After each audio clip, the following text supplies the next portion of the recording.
Hey Arrows, welcome to Dr. D's Pizza Party, a monthly video series where I interview different people in the Watertown School District so you can get to know them better. Each month we'll also be featuring a different pizza place from here in Watertown. This month's pizza is from Casey's. Do we have a little pepperoni pizza today? Do love a good pepperoni pizza. All right. Today's guest is Becca Briggs, Lincoln Elementary Principal and Director of ESL Services for the Watertown School District. Welcome, Mrs. Briggs. Thank you for having me. Good to be here. All right. Well, why don't we start by having you introduce yourself and just tell us a little bit more about you. All right. Becca Briggs. This is my first year as principal at Lincoln Elementary. I also have the Sunrise Colony and Director of ESL. I'm married to Jesse, have 2 kids. They're both at high school level now, so sophomore Jackson and a junior Carter. And in September, we got a new puppy named Bear.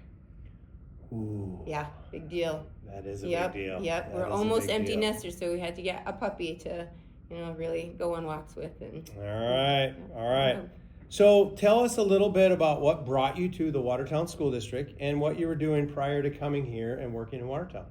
Well, my family, we actually moved to Watertown exactly 9 years ago. I was in the Watertown School District previously as an English teacher and then an instructional coach.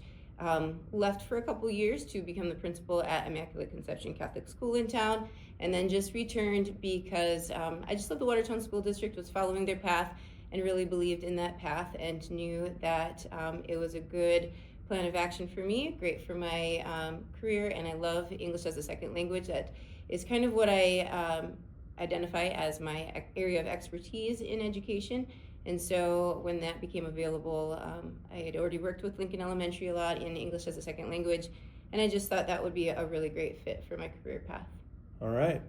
So for the audience, maybe explain a little bit about the role of ESL Director. Even, I know you mentioned what ESL stands for, but repeat it, and then how that impacts students in Watertown. Absolutely. So English as a second language, the ESL program, really my job as director is to help the teachers of our English learners. So our school district has approximately 140 English learners coming to us from different countries where English is not their primary language. They may have English as their second or third or fourth language.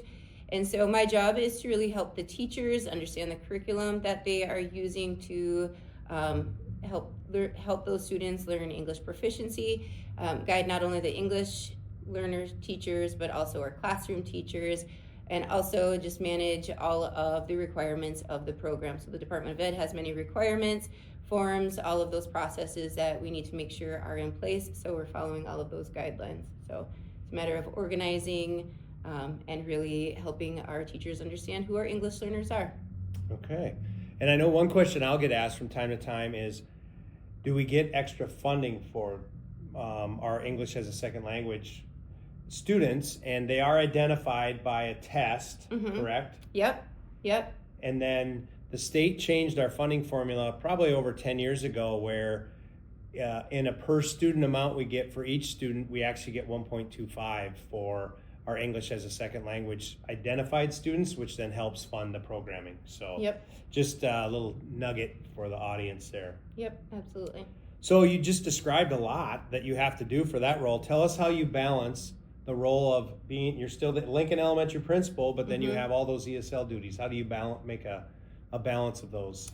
Well, it's just really about organizing my time. I know everything I have to do for Lincoln Elementary and for the Watertown School District for ESL, but also a unique thing to Lincoln Elementary is the elementary grades 1 through 4, where all of our English learners go. So I have a higher number of English learners in my building also, and so it's really, some of it combines pretty easily, and then there's others where it's just extra time and extra management, and kind of trying to grow some of my teachers into leadership roles so they can help me with that as well.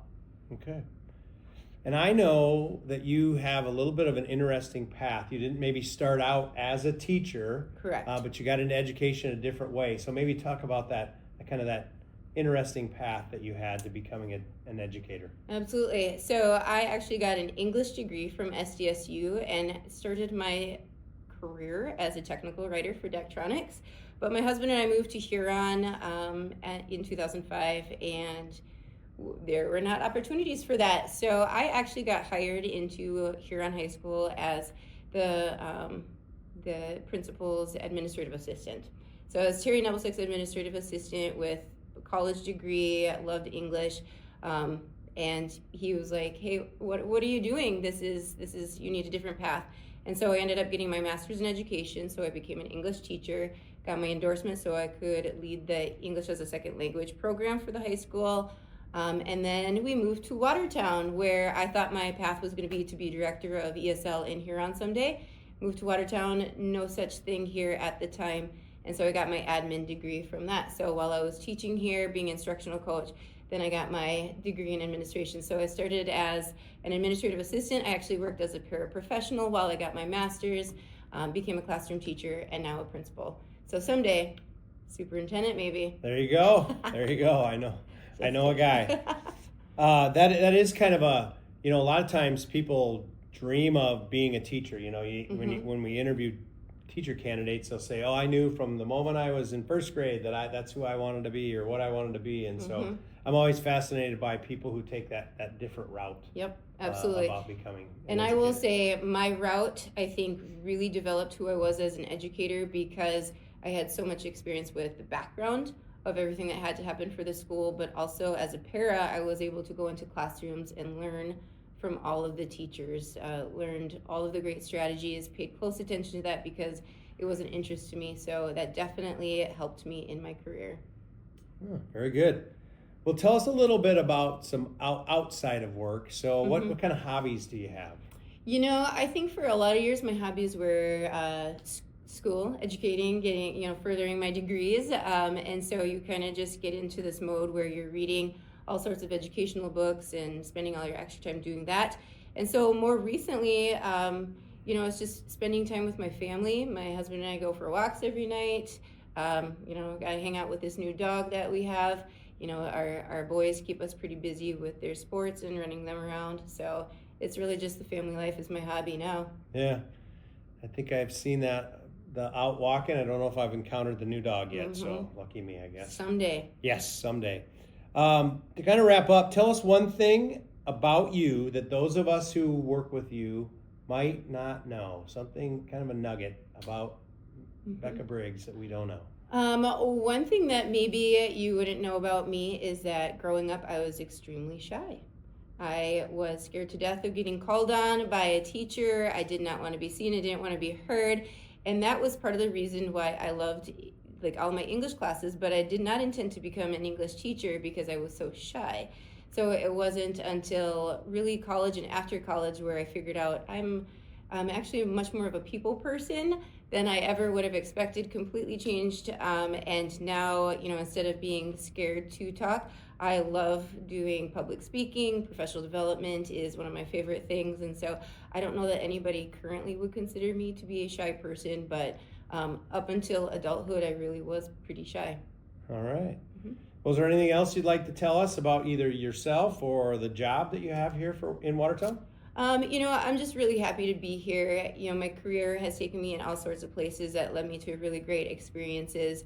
And I love Lincoln Elementary. I love working with our English learners and the teachers that are involved in that. So I'm really thankful we're doing really great things. They have great staff, great kiddos. So it's a great support system to be in the Watertown School District. Well, thank you very much for being here today, Mrs. Briggs. And to kind of sign off here on Dr. D's Pizza Party, let's take a bite of this fine Casey's pizza. That's what I've been waiting for. Thanks.